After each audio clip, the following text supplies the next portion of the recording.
Hi, I'm Paloma Ramirez, and I would like to be considered for the 5th grade position at Wheeling IB World School.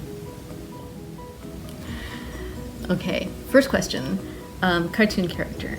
The cartoon character that I've always related to is Velma from Scooby-Doo. She can't function without her glasses, which I've been wearing glasses since I was little. I need them for everything. Can't function without them. I love dogs.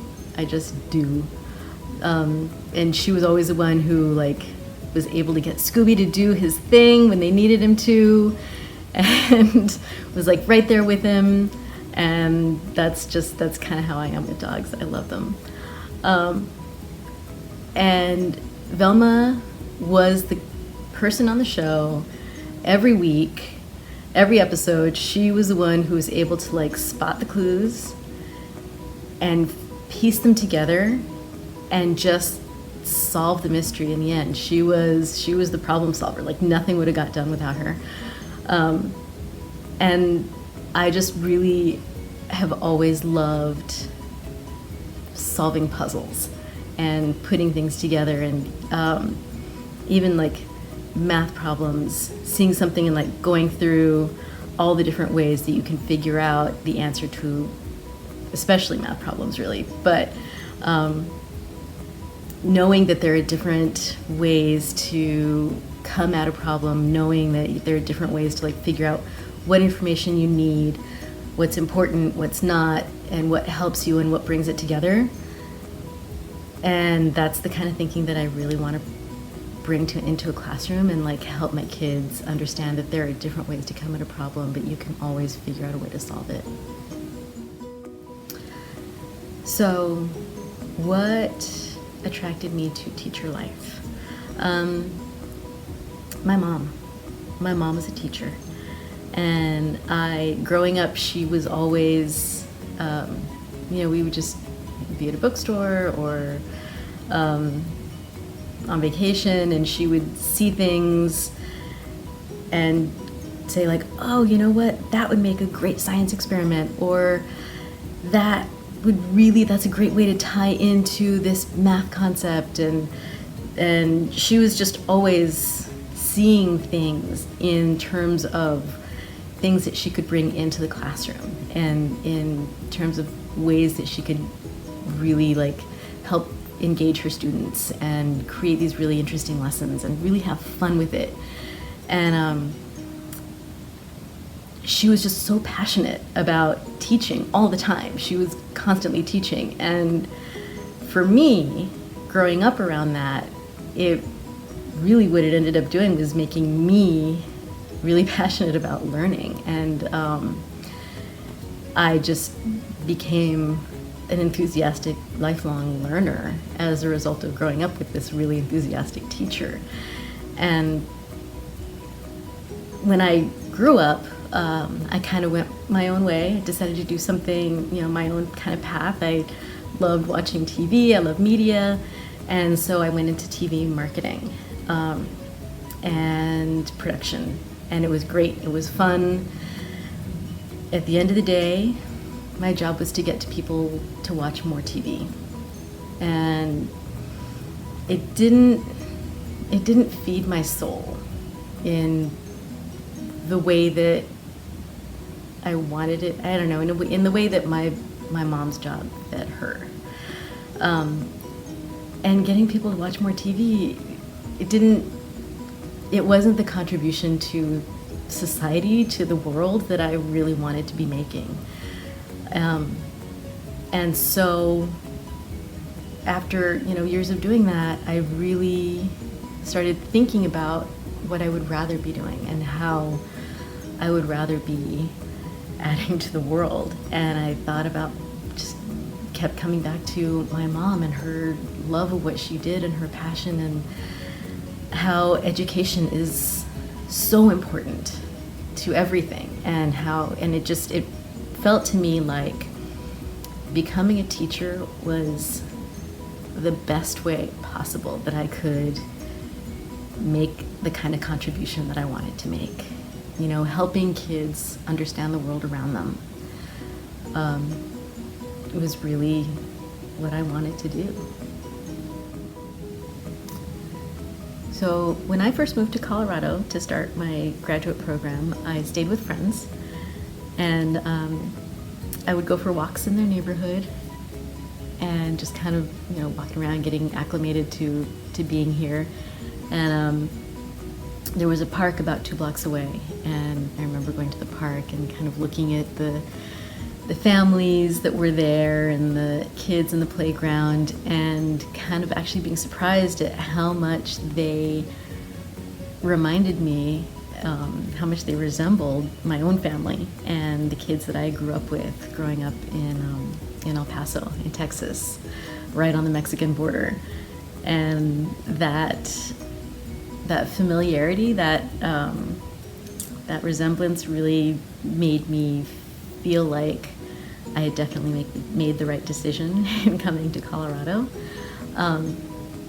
And so there was, just looking around at the playground, at the school, and the school that was right there was Wheeling. So my first experience in Colorado, my first kind of getting to know the area in Aurora, was actually the park and the playground and Wheeling Elementary. So I was automatically kind of immersed in that community. Since then, I have done some research, and I know that Wheeling is an IB school. I know that the school and the community work really hard to make sure that the kids are experiencing equity in their education and making sure that they are being exposed to the same level of education and the same quality that kids in other neighborhoods get, and that they're really working hard to close the gap and really help those kids to achieve everything that they possibly can. And that's something that I would want for the community that I grew up in, and it's something that I would want really for every community that resembles them and that's like them. I think this is a really good question, because why should families trust me? And the answer is, I believe that my classroom should always be a fun, safe, supportive learning environment. I always want to foster a classroom community where kids feel like they can take risks, where they know that it's okay to make mistakes, where they understand that I'm always going to encourage them to be respectful of each other and respectful of each other's ideas, because they learn as much, if not more, from each other as they do from me.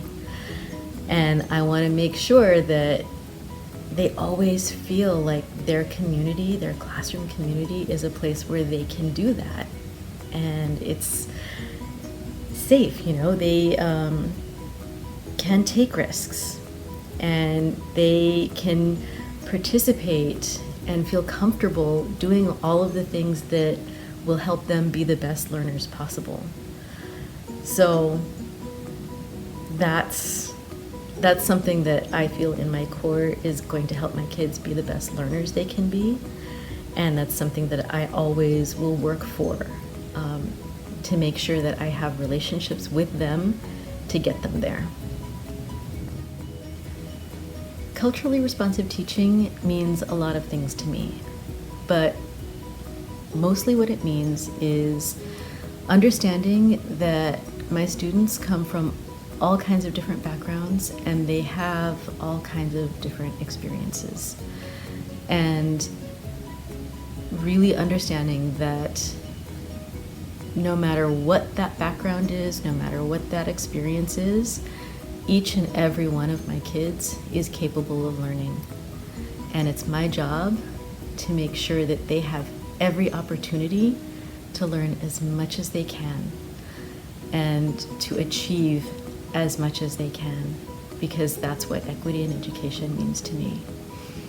It's actually a really kind of personal issue for me, because my dad was brought to this country when he was a little kid. He was about 12, speaking nothing but Spanish at a time when there were no accommodations made for kids who didn't speak English. And he ultimately dropped out of high school out of frustration with his education, his lack of education. And he was able to eventually overcome that. He got his GED, he joined the military, he got his US citizenship, he went to grad school, he became an attorney, and he raised me to understand that education is one of the most important things in life. And I want to make sure that my students don't fall through the cracks the way my dad did. I think Wheeling would be a good match for me because the fact that it's an IB school with an emphasis on inquiry-based and project-based learning would give me the opportunity to learn these new techniques and new practices, and that would allow me to continue to grow as a teacher. And I actually would love the opportunity to be able to implement inquiry-based and project-based learning in my classroom. I have friends who are able to do it in theirs and have seen just amazing success and student engagement on a whole new level. And that's something that I would love to be able to do in my classroom.